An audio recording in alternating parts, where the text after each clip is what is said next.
Bien, amigos, en esta semana que pasó, la revista ha dicho en varias ocasiones que hay unos temas nodales que nosotros vamos a tratar porque están íntimamente ligados al resultado que vamos a tener en mayo del 24.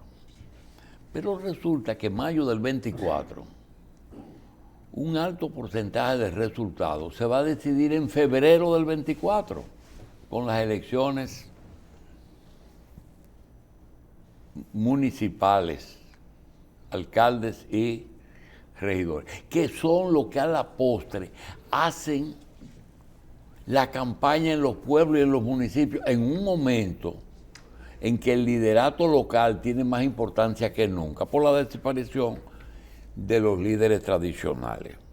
Eso por un lado.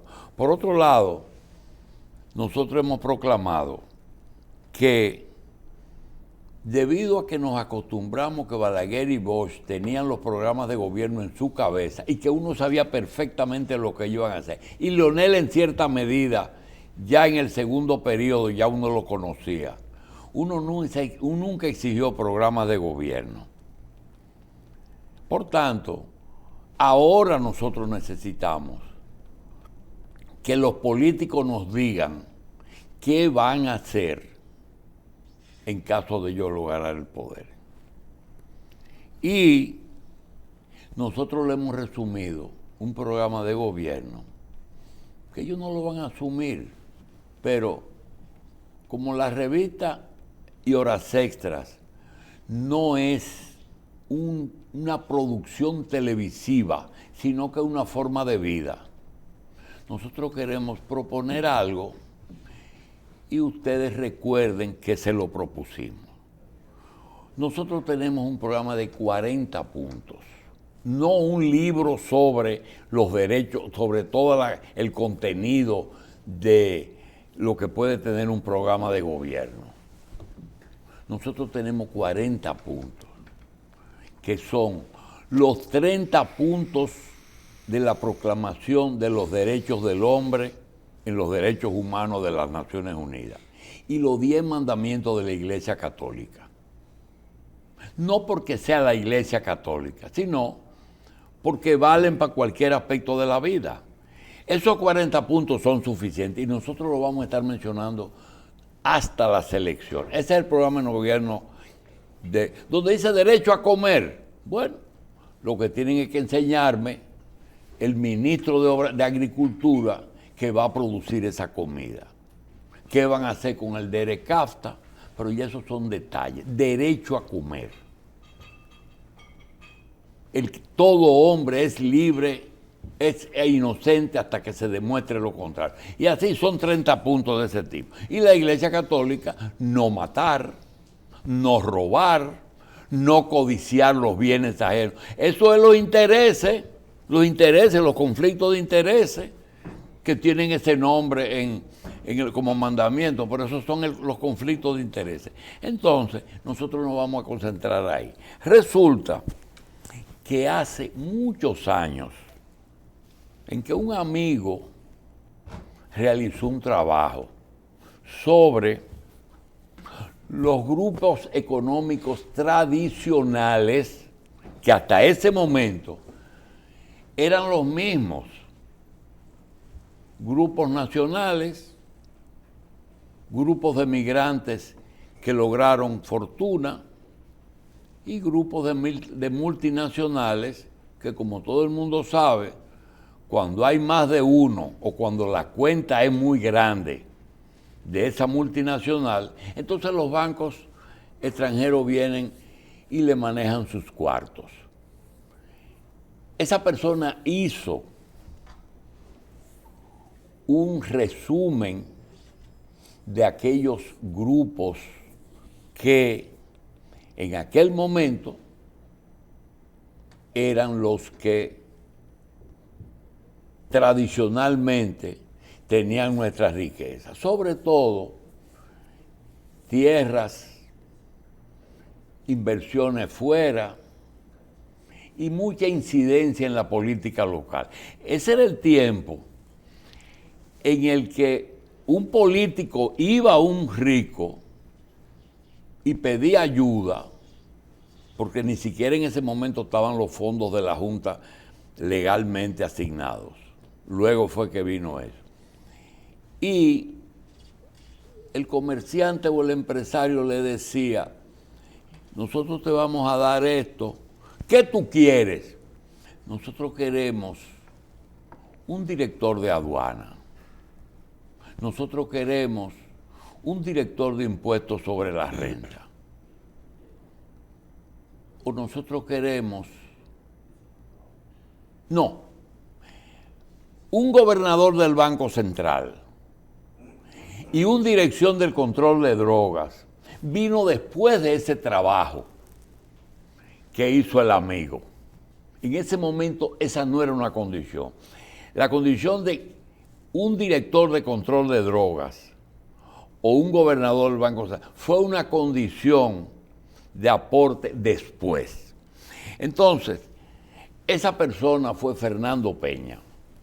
Y Fernando Peña hemos tratado de reeditar, porque ese trabajo lo hizo él para Cañabrava, con algún tipo, como él se manejaba en un ambiente de tipo estrictamente político, y nosotros quizá teníamos algún tipo de relación con otro nivel de los empresarios, le aportamos algunos datos, pero un trabajo que lo hizo él, está en la colección de Cañabrava. Ahora nosotros, aunque sea un documento televisivo, es decir, que estará en video, nosotros vamos a tratar de hablar no solamente de los grupos emergentes, que a partir del, estoy hablando hasta el 86, 82, 86, fue dentro del periodo de Salvador Jorge Blanco. Entonces, eso marca una cosa. Lo que ahora está ocurriendo, que vamos a mencionar y que vamos a comenzar a tratar, son aquellas cosas que hace 50 años nosotros no lo vivíamos, no existían. Entonces, hoy vamos a tener un invitado que vamos a comenzar a hablar de economía y de la banca, porque la banca es el lugar en donde no solo se depositan los dineros, sino que cada día vemos que los gobiernos, en interés de darle seguimiento a ingresos y egresos para cobrar impuestos, incentivan la bancarización de todos los dominios. Ellos quisieran que todo el mundo tenga una cédula personal y electoral y una cuenta bancaria o una tarjeta bancaria para tener control de todo el mundo y cobrar impuestos. Entonces, esos temas hoy lo vamos a tratar con Fernando Peña y con una persona que nos puede aportar sin temor, sin intereses, algunos datos que mucha gente se pregunta qué pasa con tal o cual sector económico. Nosotros vamos a hablar, además que Fernando va a participar como panelista en esta oportunidad y en otras, va también, hoy vamos a hablar con Apolinar Veloz. Apolinar Veloz es economista, tiene experiencia en la banca y quisiéramos introducir el tema dándole la bienvenida a Fernando y a Apolinar con lo siguiente. Entre 1980 y el 2022, aquí la banca comercial aumentó más o menos en la proporcionalidad que aumentó la población. En esa época teníamos 5 millones de habitantes, 5 o 6 millones de habitantes, hoy tenemos 10. Nosotros, y que dicen que 11.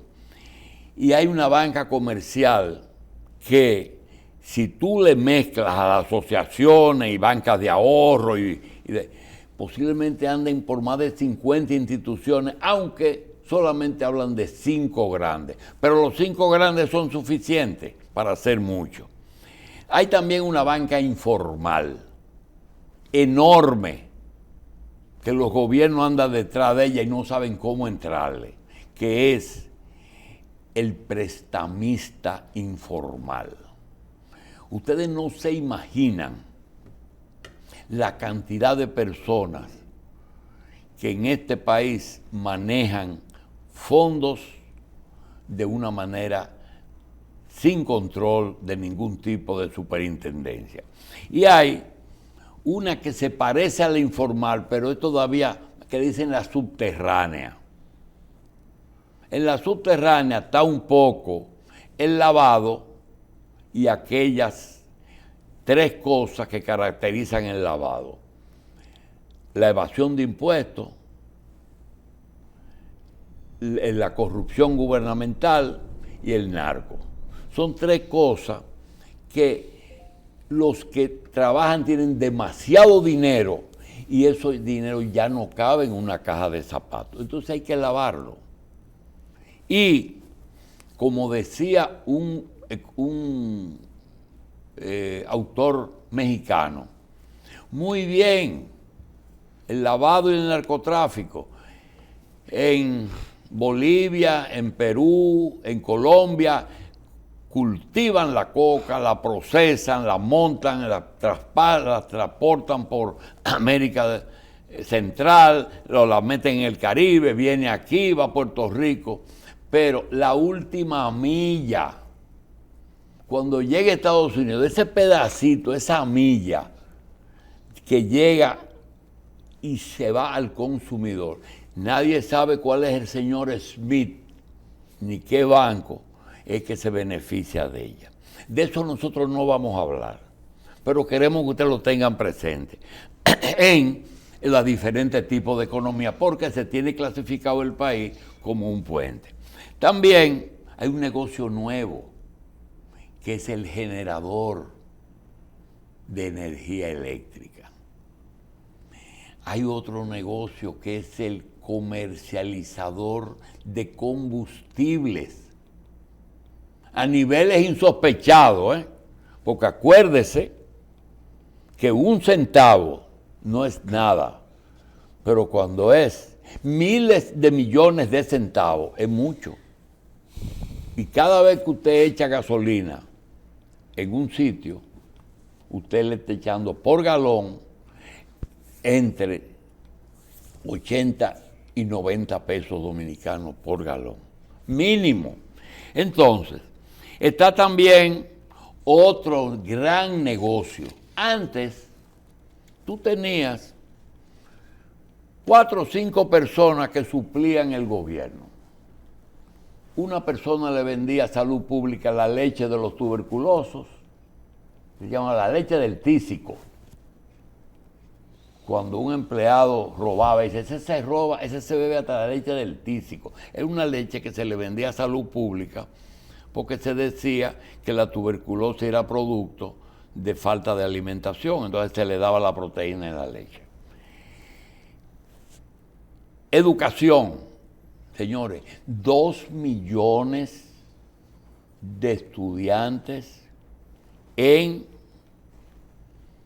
las escuelas, con desayuno, con un almuerzo y con una comida para la segunda tanda. 27 millones diarios durante 220 días. 27 millones diarios, sin contar, estos son 2 millones, pero en los cuarteles se le da comida a los guardias. En la universidad hay un comedor económico, los comedores económicos, en los hospitales se le da comida. Es decir, que nosotros tenemos estimado que aquí tiene que haber más de 3 millones de dominicanos que se alimentan de mano del Estado, que se alimentan, y los suplidores, póngale cualquier número, ese es otro negocio. Es decir, primero, generadores. Segundo, combustible. Tercero, suplidores del Estado. importadores de alimentos que no producimos, generalmente el 50%, sin contar los furgones de los súper, eso es otra cosa. Los famosos exportadores. Señores, México es el principal exportador de aguacate del mundo. Hay un dominicano que individualmente es el principal exportador individual de aguacate en el mundo. Sigo. Las ARS, nosotros no ganamos. No ganan, pero busquen los fondos de inversiones, que ellos meten su cuarto ahí. Busquen las AFP, ese dinero en los bancos que lo tienen. Sigo. Los laboratorios farmacéuticos. Antes eran Collado y Roldán, y 4 compañías que venían de fuera y vendían 500 unidades. Ya no. Solamente, oigan bien, salud pública, de medicamentos de alto costo, tiene presupuestado para el año que viene 11,000 millones de pesos. Salud pública para enfermedades catastróficas. Es decir, que esa es una economía que nosotros vamos a analizar con Apolinar y con Fernando. Fernando nos va a ayudar porque tienen un conocimiento más actualizado de esos números.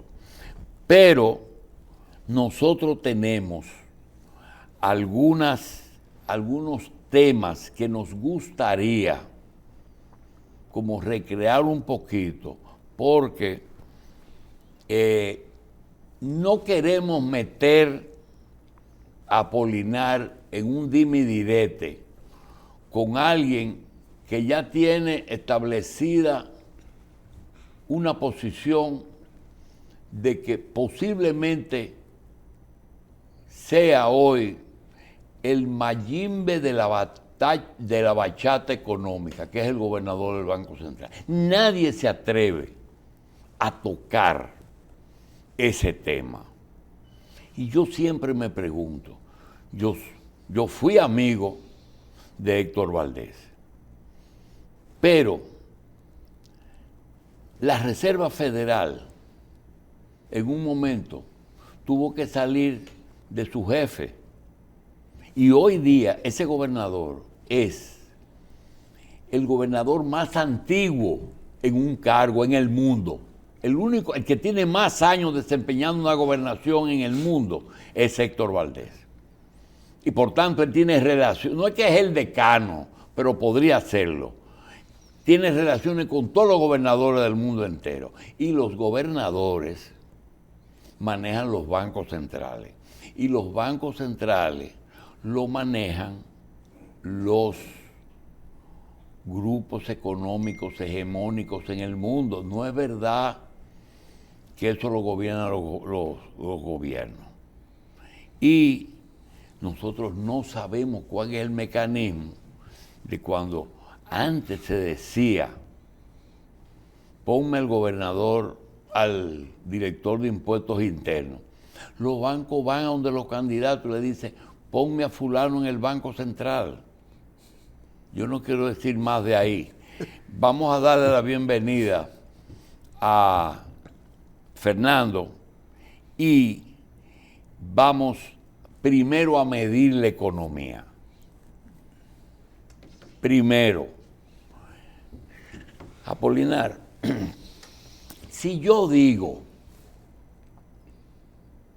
que si tú le das unas vacaciones al presidente de la República sin la sustitución de la vice y deja que el país funcione, yo he llegado a la conclusión de que hay factores que permiten o permitirían que el país siga funcionando.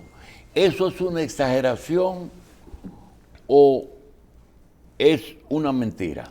Pero antes de eso, doctor, me parece que es importante para poder completar la manera en que usted introduce esta reflexión, plantear algunos asuntos que podrían ser incluso hasta de alguna manera metodológicos, ¿no?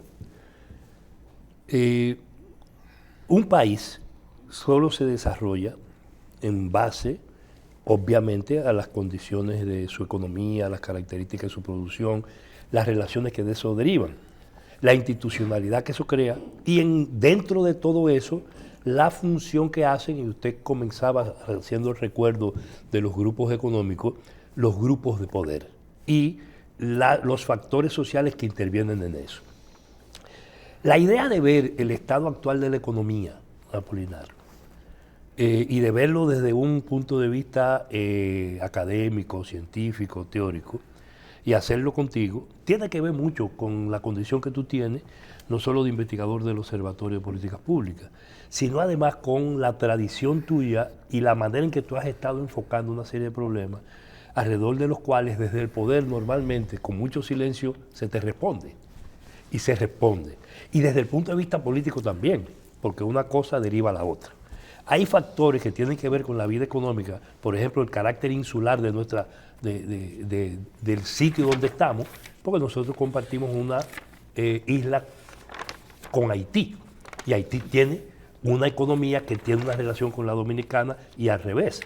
Pero además nosotros estamos en el marco de un contexto geopolítico en la región del Caribe y en un momento muy especial de toda América Latina y en el marco de una crisis de carácter global. Ciertamente no podemos tratar todo y la idea es cómo vemos, cuál es el estado actual de la economía en esta coyuntura, doctor, porque la coyuntura actual con lo que se relaciona es con lo que aquí va a pasar en 2 años, es con las elecciones. Y todo lo que aquí se hace hoy se está haciendo de cara, tal y como usted refería, no solo a mayo del 2024, sino a febrero del 2024. Por tanto, las elecciones que son en febrero del 24 y en mayo del 24 están haciéndose desde ahora. Y estamos aquí en el marco de un proyecto donde la política pública, que descansa en la responsabilidad de quienes gobiernan y del presidente, es un presidente que es candidato a la reelección. Y entonces con un presidente candidato a la reelección, el estado de la economía va a afectarse porque ese proceso va a influir en las políticas públicas. Y en el caso de las políticas públicas, donde el resorte fundamental para manejar políticas públicas es el presupuesto, y el presupuesto depende de la capacidad de ingresos del gobierno, y la capacidad de ingresos del gobierno está asociado no solo a la economía en función, por ejemplo, de la deuda, sino en función de la estabilidad cambiaria y en función del manejo financiero y monetario. Entonces lo del Banco Central tiene una función especial, porque aquí se ha estado vendiendo una República Dominicana que no es la que tenemos. Entonces, yo quiero incorporar a lo que usted dice, esa República Dominicana de ficción que nos venden desde el Banco Central y esa República Dominicana adulterada en cifras manipuladas que no hablan suficientemente. Por ejemplo, cuando hablamos de crecimiento, los organismos internacionales dicen una cosa y el gobierno y el Banco Central dice otra. Cuando hablamos de pobreza, de empleo y de una serie de variables claves en la economía, en los órganos internacionales y en el fondo, y este artículo famoso del fondo, ¿cuál es el artículo? El artículo 4. El artículo 4. Siempre dicen una cosa y aquí se vende y se propone otra. Y eso se ve incluso con el tema del turismo, con toda la propaganda que se ha hecho en las últimas incluso 48 horas alrededor del tema. Entonces, yo quiero que a lo que usted dice agregar, si tú fueses a caracterizar la situación actual de la economía, ¿cuáles son los 4 aspectos fundamentales en que ella descansa y que pueden estar o no previendo y presentando la posibilidad de una crisis que coincida con las elecciones del año que viene? Bueno, primero, gracias a don Julio por la invitación y gracias, Fernando, por la pregunta. Pero yo quisiera comenzar por el premio que le acaba de dar el Consejo Nacional de la Empresa Privada al presidente de la República. Y eso lo tomo en consideración para responder a la pregunta de que si quitaran a todo el mundo, el presidente, y todo, ¿cómo funcionaría el país? Muy bien, porque lo dirigiría el CONEP. Porque el CONEP efectivamente ha estado haciendo las políticas públicas. El presidente sencillamente es el sello que le da la autenticidad, digamos, jurídica a las decisiones que toma el Consejo de la Empresa Privada en el país. De eso no me cabe la menor duda. Ahí están todos los ejemplos. Sí, pero ve más lejos. Todavía ve más lejos. ¿Cuál es la profesión de Luis Abinader Corona? Él No. estudió economía en Antes, INTE. muy bien, pero él es un empresario. Empresario. Empresario de la educación, empresario del cemento y empresario del turismo. Él es parte de ello. Más que lo que pasa es que no logró el nivel tan alto como tienen otra gente de 200 años. Lo que ocurre es que las políticas que implementó, vamos a comenzar primero por lo que era su campaña electoral. En su campaña electoral él nunca reveló cuáles eran sus políticas económicas esenciales. Sin embargo, en el discurso de toma de posesión lanza, digamos, una información que pasó desapercibida, que fue APPs, asociaciones público-privadas y fideicomisos. En ese momento yo estaba comentando en Teleantillas el discurso de toma de posesión y yo advertí esos dos elementos. Estaba conmigo un prominente abogado, miembro de Participación Ciudadana, y yo dije en ese programa, tanto las APPs como los fideicomisos tienen como característica fundamental esconder activos de la vista pública, fundamentalmente del gobierno, que cobra impuestos. Incluso, Apolinar, ese día, lo recuerdo como ahora por las discusiones. Esconder activos. O sea, cuando por ejemplo, el gobierno le da, por ejemplo, en el caso del fideicomiso de Pedernales. No, pero Apolinar, que antes de que tú la desarrolles, yo quiero agregar que tú ese día, lo recuerdo como ahora, planteaste algo que repetimos nosotros juntos en este programa. Es que la primera seña sobre el tema de los fideicomisos, tú lo denunciaste ese día, cuando no se había puesto todavía la ñoña presidencial. Tú decías, el presidente acaba de poner la fortuna familiar, su fortuna, en un fideicomiso. En un fideicomiso. Y no es el fideicomiso que había hecho el padre, sino es un fideicomiso que hace el presidente, porque el fideicomiso que hizo el padre no precisamente era el indicador de que él no tenía que hacer uno. Por esa razón, el fideicomiso del presidente es del presidente, no de la familia. Hay que tener eso claro. Sí, pero mira, cuando hablas, a pesar de que quisiéramos dejarte tranquilo, pero produces interrogantes. Entonces, yo te pregunto, número uno, la primera vez que yo oí la palabra fideicomiso en mi vida se produjo a la muerte de uno de los Vicini viejos, que dejó un fideicomiso en uno de esos, de esas islas que hay, paraísos fiscales. Y la suma que yo escuché, yo todavía repetirla me es cuesta arriba porque es demasiado dinero. Y es un dinero que ¿y qué es eso? Dice, ese es un señor que no confiaba en que sus descendientes iban a proteger esa fortuna y se las dejó condicionada a que vivan de los intereses, pero que ellos no iban a administrar ese dinero. Y después de 50 años, ellos sí podían disponer de ello. Parece ser que ya se cumplieron los 50 años y fue cuando se modificó la estructura de Vicini y pasó a ser administrada por administradores profesionales. Bien, pero el cuento viene porque esa fue la primera vez que yo oí la palabra fiducia. Pero hay una palabra que yo te quiero preguntar y te la dejo para que la uses, que es una palabrita que se buscaron, que se llama fondo de inversiones.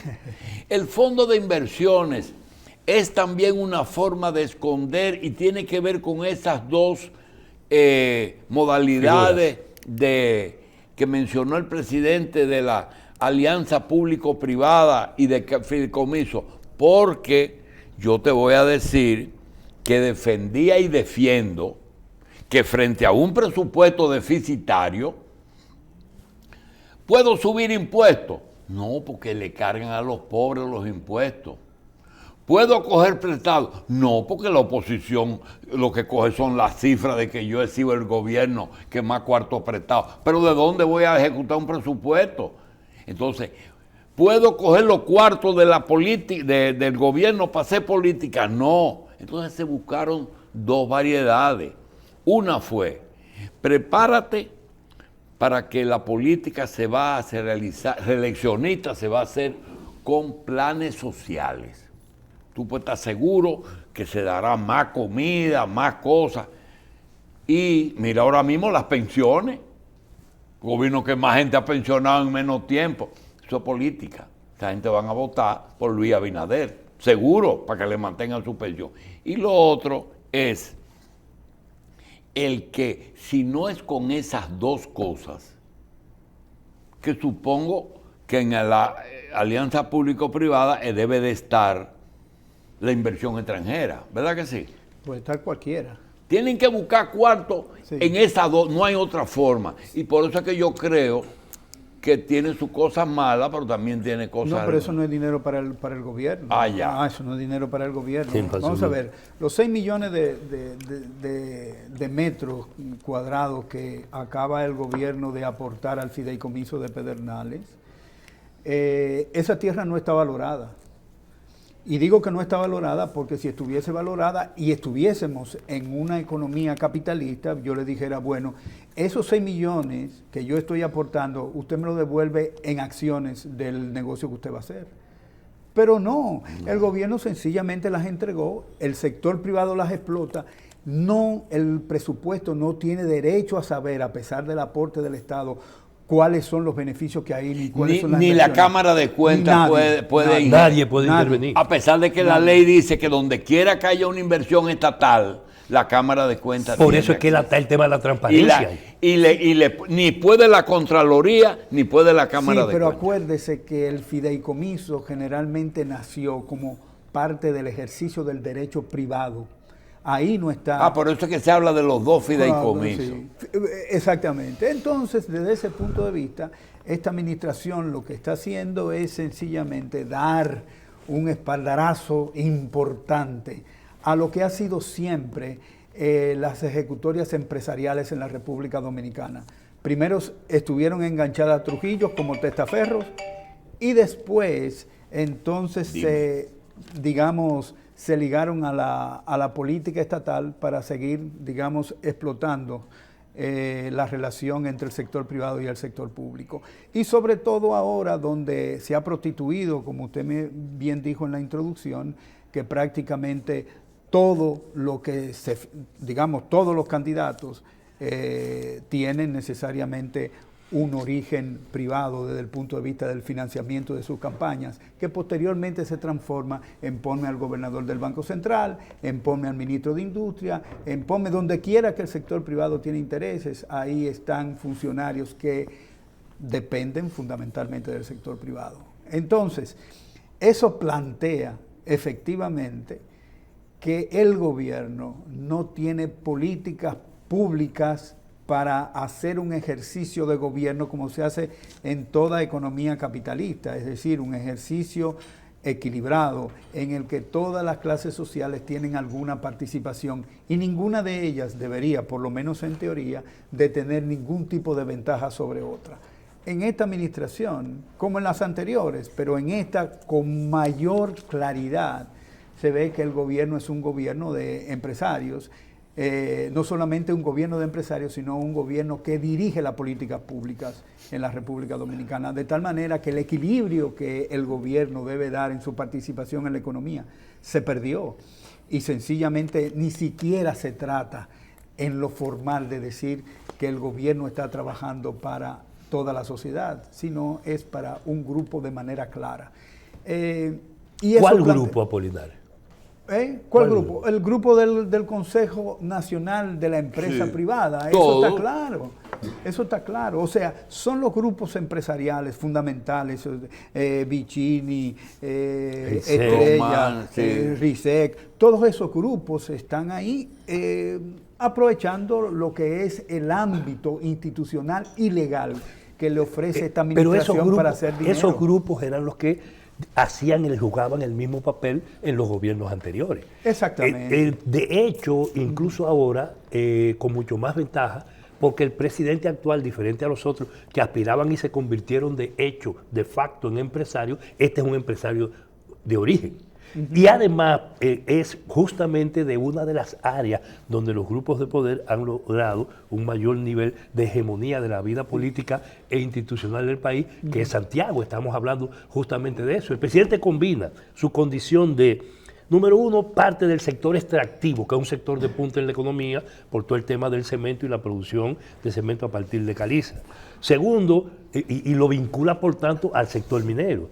Está vinculado a un tema en el área de servicios por la vía de la educación, pero está vinculado también a otras áreas de la economía que son fundamentales, que tienen que ver no solo con el sector industrial, sino con el sector comercial. Entonces, estamos hablando de un presidente de una característica multilateral, múltiple, en funciones de dirigente político y de dirigente del país. Si es así, esa es la razón por la que entonces no hay una sobredeterminación del partido político en esto, sino de los grupos económicos. Sí, pero fíjate, hay una diferencia. Antonio Guzmán Fernández era un empresario agrícola y tuvo la presidencia de la República en el año de 1978 por el PRD. Fue la salida del viejo balaguerismo. Sí, sin embargo, él no articuló alrededor suyo para realizar las políticas públicas al empresariado. No construyó un grupo económico, ni simple y llanamente se sumó. Entonces, perdóname, no me clasifica Antonio Guzmán como un empresario agrícola importante. Era su profesión, quizá en la cédula, pero Antonio Guzmán, ¿verdad? Lo que tenía era una finca que daba leche, más nada, pero eso no era comparable porque la gente puede pensar. No era sector capitalista moderno, ni siquiera se puede comparar con un 5% de su mismo empleado, que era José Rafael Abinader. Pero entonces, ¿cómo es posible? O sea, la cuestión está que él no vio la oportunidad de negocio en la presidencia. No, ni hizo un grupo en torno a él. Ahora, este presidente sí lo ha hecho. No, llegó con el hecho y lo está desarrollando. Habría que ver, porque yo no sé si es más importante la producción de cemento que el sector turismo que él promueve. Porque el sector turismo que él está promoviendo es totalmente diferente al sector de hotelería y de la producción de cemento.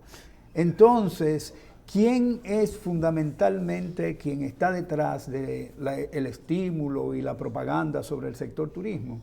Es justamente parte de ¿cómo se llama?, de los empresarios, del Consejo Nacional de la Empresa Privada. Es ese grupo que está financiando. Ahora bien, perdóname, y uno puede decir que efectivamente el sector turismo es la locomotora, como están diciendo, de la economía dominicana. No, el sector turismo, para lo único que tú puedes exhibir es, y eso también se puede discutir, Apolinares, cuando te dicen a ti que eso produjo tal cantidad. Mira, aquí no se ha desglosado. Justamente por eso no lo hace. El dinero que gasta un turista, ¿dónde se queda? Comienza quedándose allá con el agente de ¿cómo se llama? El turismo de paquete, sí. Pero, Julito, oye una cosa. Ellos dicen que producen 5.000 millones de dólares. Yo creo que ahí está el pasaje de avión, que no es de nosotros la línea aérea. Sí. Pero fíjate, ellos están importando alrededor de 2.500, 3.000 millones de dólares de esos 5.000. ¿Cuánto quedan? 2.000. Y después toda la remesa de capitales de lo que ellos se ganan al exterior. ¿Qué me queda? No, probabmente lo que más queda en la República Dominicana son los salarios de los trabajadores que se lo tienen que pagar. ¿Y cuántos son? Son 8% del total de Pero es 1 millón de dominicanos que trabajan en No, hombre, 177.000 en la último tercio del año pasado, porque todavía no ha salido el último trimestre, eran 177.000 empleados en todo el sector. Entonces, por mucho que ¿De qué cantidad? De 2.105.000 personas, eso es el 8% que trabajan. Entonces el turismo no se puede situar como la locomotora de la economía dominicana. Porque primero, ellos dicen, hoy justamente se publica en la prensa dominicana que el turismo gastó 288.000 millones de pesos en la ¿cómo se llama? En la economía dominicana. Quiere decir que a pesar de lo espurio, porque para mí tampoco es motivo de orgullo la zona franca. Tampoco es igual. Sí, pero la zona franca, el atractivo que tiene es salario de miseria. Vamos a buscar un país que nos haga la cosa más barata que en otros sitios. Pero, por lo menos ese va el salario a esa gente, ¿verdad? No, también el sector turismo va el salario a esa gente. No, el zona franca es el que fabrica y es una escuela y es una cosa así que Perfecto. tiene un poquito más de incidencia que el turismo este, porque Vamos a lo que ver. tú dijiste al principio, dice, ¿y cuál es el problema de que esa es la locomotora, como decían antes, el azúcar es la columna vertebral? Oye, le rompieron la columna vertebral al paciente. No, pero la zona franca te incorpora incluso tecnología, te incorpora cosas que de alguna forma tienen un reflejo en la economía, aunque no sea directo. Sin embargo, ¿qué significa la zona franca en la economía, en el Producto Bruto Interno? La zona, estamos hablando también de alrededor de un 7%, 8%, pero el asunto es el siguiente. O sea, la zona franca es una enclave cuya relación con los sectores productivos solamente es con el sector de trabajo, porque no tiene ningún tipo de relación con la economía interna. Ni siquiera fiscal. No, ni siquiera fiscal. Ni siquiera de la fiscal. misma manera que lo tiene el turismo. El turismo no paga impuestos. Bueno, la empresa turística, al final, si tiene beneficio, paga impuestos sobre la renta, sobre ¿Cuál? beneficios. ¿Cuál? El que no paga es el de la zona franca. No, el sector turismo tiene una ley que le permite, igual que hizo la ley 299, de no pagar impuestos. Por esa razón, cuando hablan de reforma fiscal, yo digo sí, reforma fiscal. Que debe ser integral, como dicen los empresarios. Sí, debe entrar todo el mundo, pero ellos también deben entrar, porque ellos no pagan impuestos. Sí. Que es el gran problema. Que es el gran Y son los que problema más del tienen. déficit fiscal. O sea, el déficit fiscal es 300.000 millones, pero ellos les regalan 500.000 este año. ¿Cómo así? O, claro, ellos van a tener lo que ellos llaman las exenciones fiscales, serán de 500.000 millones. Las exenciones. Las exenciones fiscales para este año, porque el producto ha subido de manera exorbitante y efectivamente en la medida que sube el producto también suben las exenciones fiscales. Las exenciones son, para el que nos escucha, quienes nos ven, el dinero que deberían pagar y que no pagan. Y que tienen más de 50 años Sí, pero recibiéndolo. vamos a volver para atrás.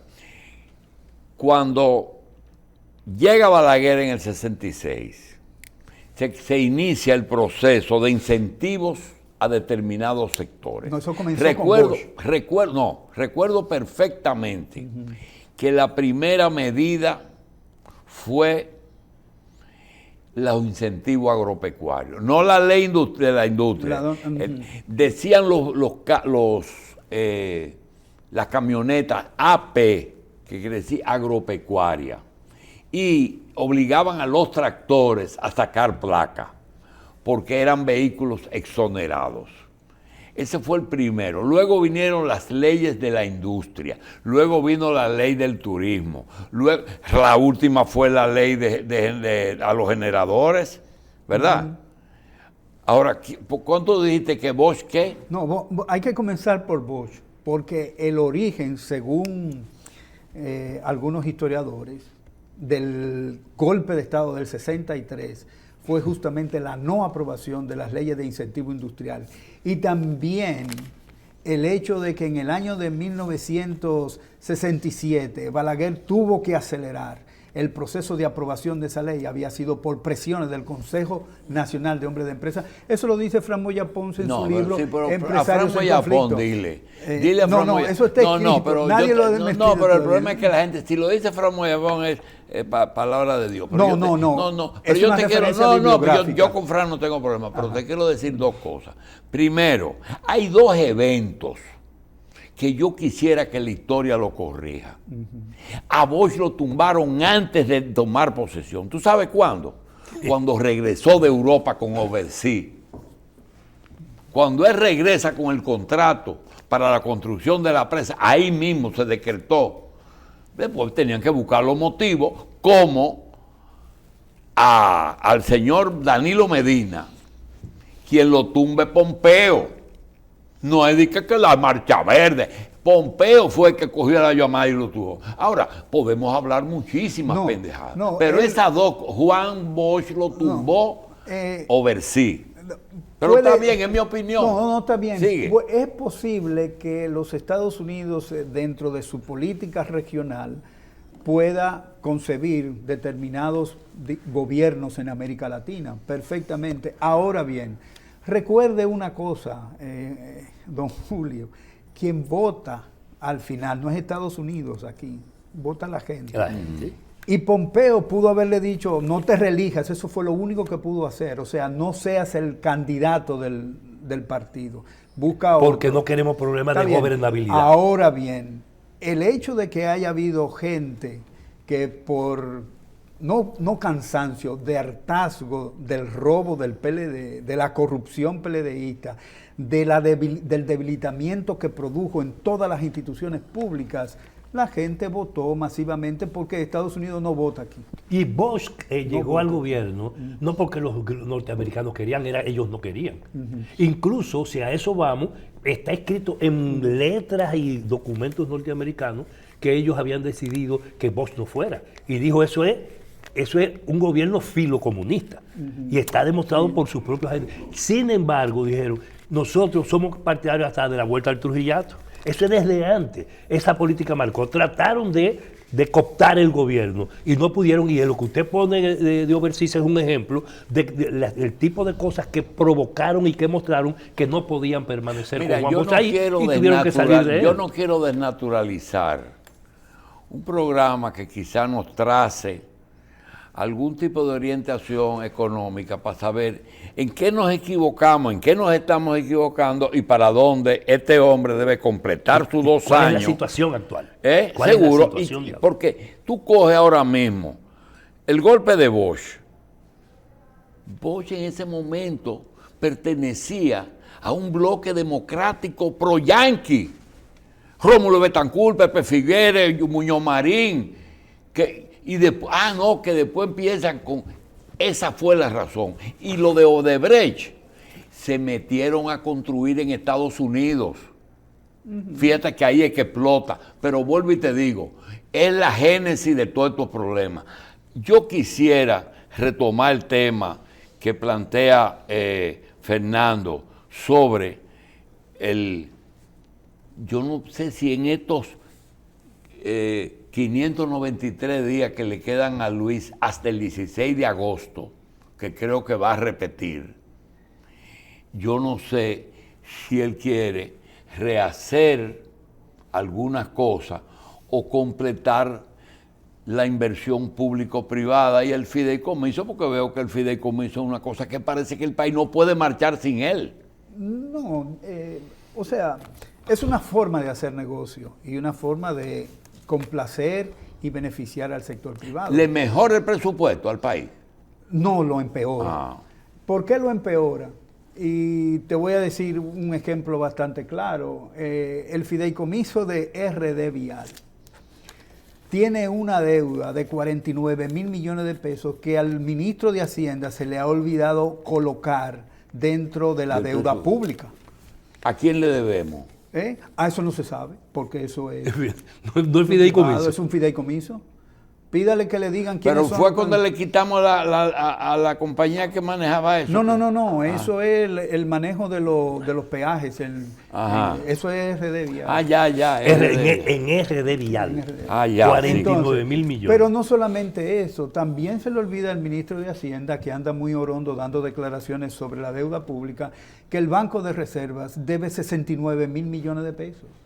Entre esos dos hay más de 2 mil millones de dólares que no están contabilizados en la deuda pública.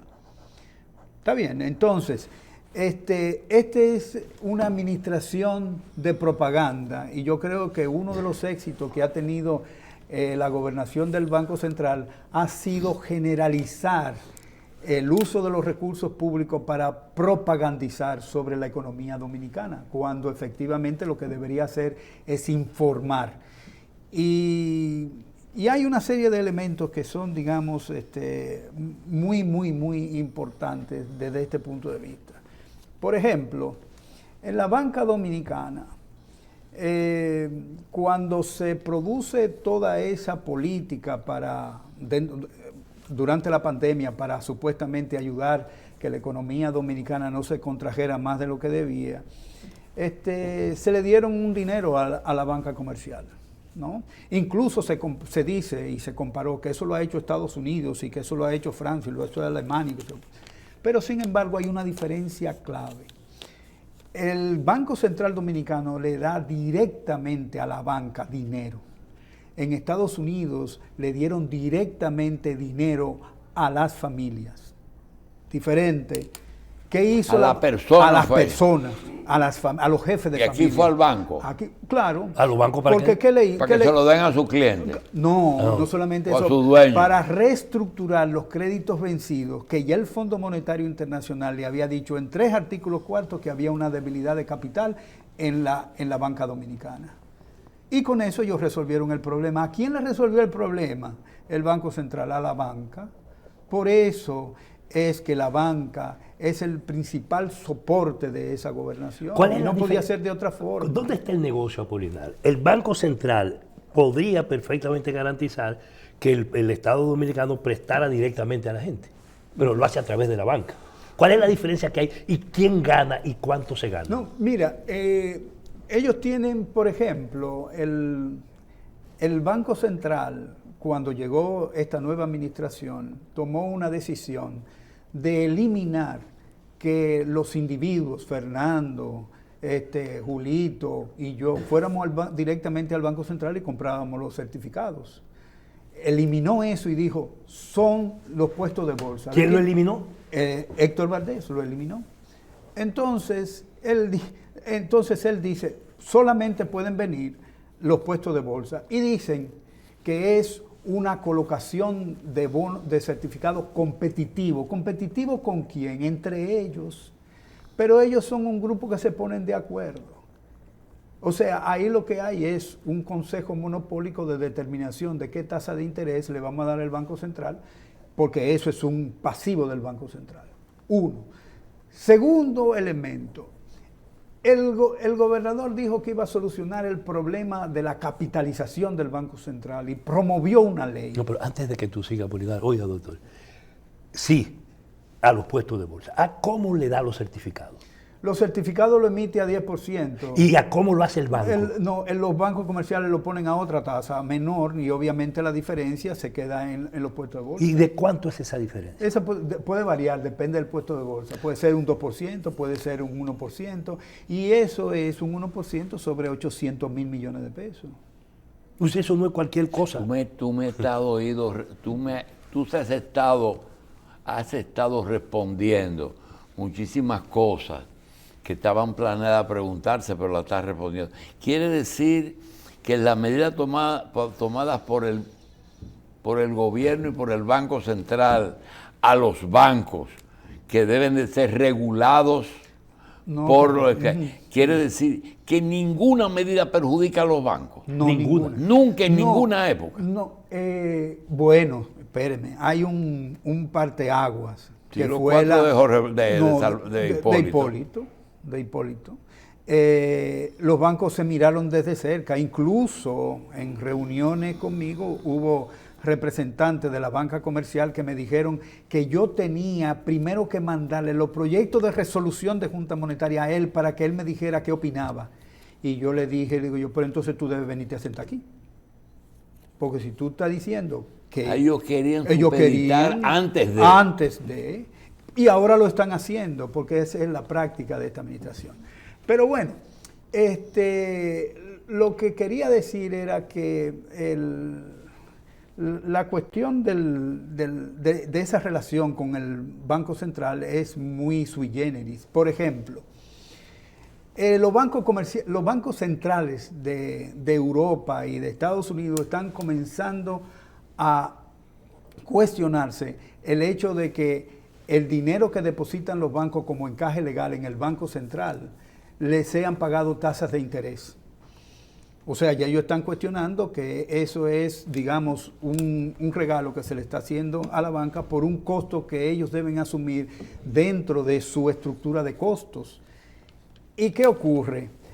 Cuando en el año del 2021, todavía no tenemos el estado financiero del 2022 del Banco Central, se publica que en el 2021, por ese concepto, se pagaron alrededor de, dependiendo de la tasa de interés que se usa, alrededor de 10.000, 11.000 millones de pesos de beneficio para los bancos comerciales por tener su encaje legal en el Banco Central. 350.000 millones de pesos tiene la banca comercial depositado en el Banco Central. Entonces, tú dices, es un 3%, depende, porque el Banco Central ahora le acepta una inversión que ha hecho el Banco Central en un certificado, se lo acepta como depósito de encaje legal. Que la ha hecho el propio banco. No, o sea, si él hizo una inversión, o sea, una inversión que le está dando beneficio ya al banco, él la puede poner como parte del encaje legal, lo que le permite usar parte del efectivo que está ahí para seguir prestando.